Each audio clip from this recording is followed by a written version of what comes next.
Pakistan has the highest inflation in the region. A regional comparison suggests that Pakistan and India continue to experience higher inflation pressures compared to the South Asian countries. According to the latest report by the Federal Bureau of Statistics, Pakistan year-on-year inflation rate rose to 15.33% in October 2010, while India's last published figure is 11.5% for July, followed by Bangladesh 7.9% for August and Sri Lanka's 6.6% for October.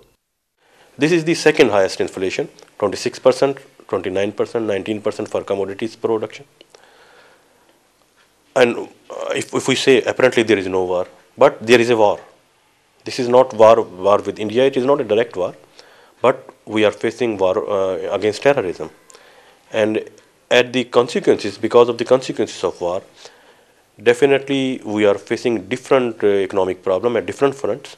One of those is definitely inflation. It has become difficult to manage 2 square meals for the family. The government has miserably failed to deliver what they promised. Ultimately, it's the common man who is suffering beyond imagination.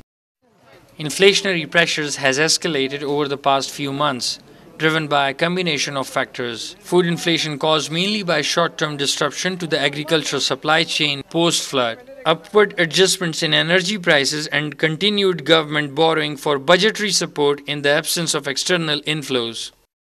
महंगाई जिसका आपको भी इल्म है, पाकिस्तान के अवाम पे एक महंगाई का बहुत बड़ा इम्पैक्ट आया है. We know that the people of Pakistan are affected severely from inflation, and we did some politically unpopular decisions, but we did it for the benefit of country.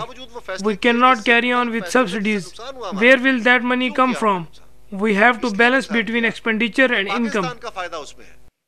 Unfortunately, the new taxes imposed by the government are back-breaking for the lower and middle income groups. It's beginning thoughtless on part of the government. I think it is shameful. The International Monetary Fund projects that Pakistan's inflation will reach 13.5% this year, citing major contributors such as house rent, energy, sugar and fresh milk. The Zardari administration claims it is doing all it can to keep the runaway inflation in check. But experts say the IMF and World Bank driven economy is struggling, and that under the circumstances, the inflation will remain on the higher side for months to come, owing to increase in domestic oil prices and upward revision of energy tariffs.